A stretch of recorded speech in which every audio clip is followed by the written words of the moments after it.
What's up, YouTube? Today we have a skid steer bucket repair. This thing has a massive amount of cracks in it. I'll show you those as soon as I get it unloaded and off the truck with my boom lift here. So I've been doing a bit of these implements and these buckets, and I needed a place to kind of set them up. So I just welded this stand together real quick out of stuff I found at the dump.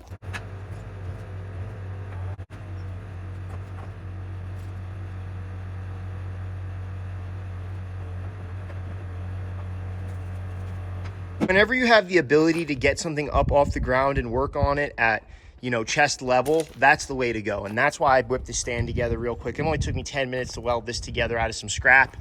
Like I said, I got all this free from the dump. Now you'll see here's one of the cracks we got to deal with. Here's another.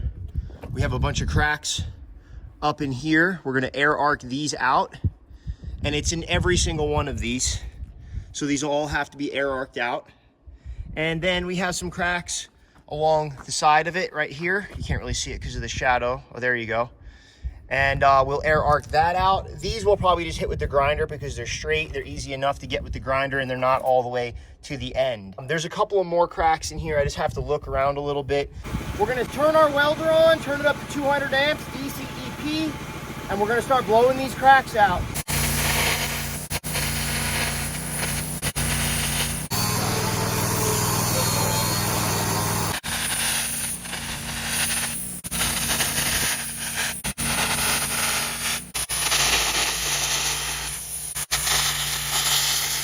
I messed up here.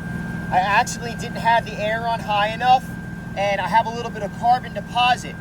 And that is where I pull out the Electra AAA from Rockmount. Because this is an airless gouging rod, I don't need to worry about that, and I can actually gouge the carbon out with this rod.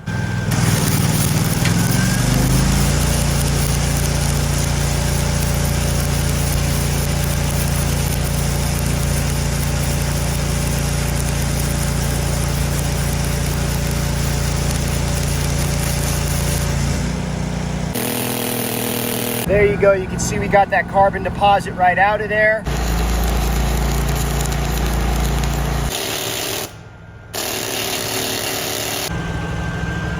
Okay guys, we got it all gouged out. It's looking pretty good. So we're gonna start to weld this up now. We got it all cleaned, ready to go. And yeah, we'll just weld this stuff up. So I'm gonna be using a few different rods today. Anywhere where I can't see the back of it, I can't see the back of the weld and tell how clean it is or not, I'm gonna be starting with the tartan B. This is like your 60-10 replacement, except it has a much higher tensile strength. Anywhere I can weld all the way through, and I know it's gonna be a good clean weld on the backside, I'm gonna be using the Polaris AAA 1/8 inch. It's kind of equivalent to your 90-18 or your 110-18. So we're gonna go ahead and we're gonna make sure that these things don't crack open again, and we're gonna use a high tensile strength welding rod. A lot of these welds had porosity in them when I cut them open, and it's probably the cause of the original crack. So I noticed one of the gaps in the very front of the bucket is pretty big, so I'm gonna take this copper bar, I'm gonna clamp it on just to make it a little easier.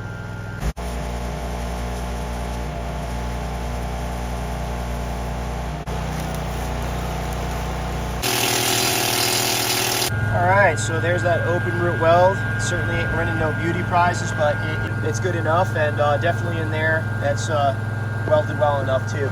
We're gonna go ahead and we'll pretty it up with some caps, obviously, but it's just kind of is what it is when you're welding an uneven root.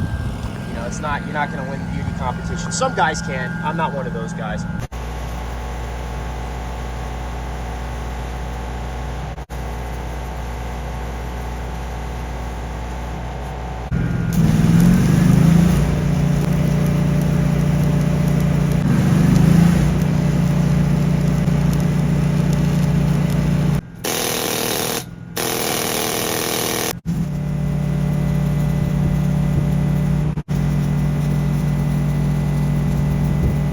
So I'm taking a little break with some flathead cherries. That's one of the great things about living in Montana.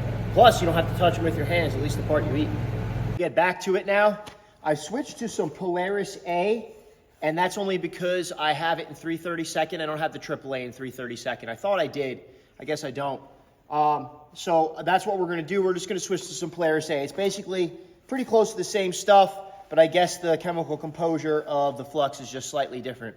So let's weld these front cracks out.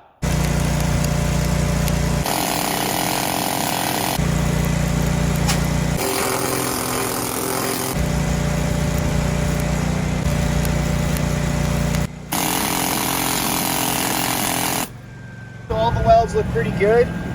Nothing to write home to mom about, but they will hold. I'm absolutely sure of that. And then up here, so we just have these 2 welds to make, but I'm gonna switch back over to that 3/32 rod to cap those out. So we got a little booger there, but we'll just knock that off with a cutoff wheel. So you can see it looks pretty good. Not winning any competitions, but it will stick.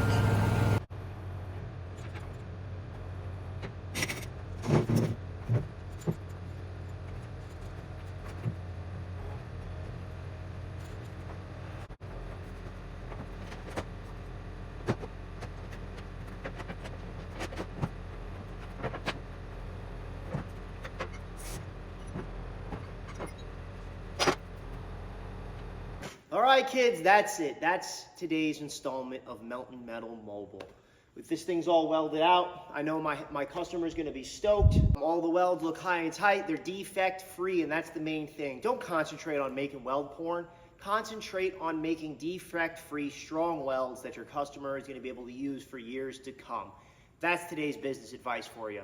If you like what you saw here today, like, subscribe, share, do the whole 9 for your boy. If you really liked it and you wanna show me a little extra support, head over to meltonmetal.com, get yourself a t-shirt, a hat, do what you can for your boy, and I would really appreciate the support. If you'd like to try out some of Rockmount's products, some of this Polaris AAA, some of this Polaris A, Tartan B, Electra AAA, that airless gouging rod you guys see me use, the link is in the description below. Go ahead, check these guys out. They're a great company, and lately, these guys are the reasons I've been able to bring you these videos. So if you support me, please support them. They're great people. All right, guys, I'll catch you on the next repair.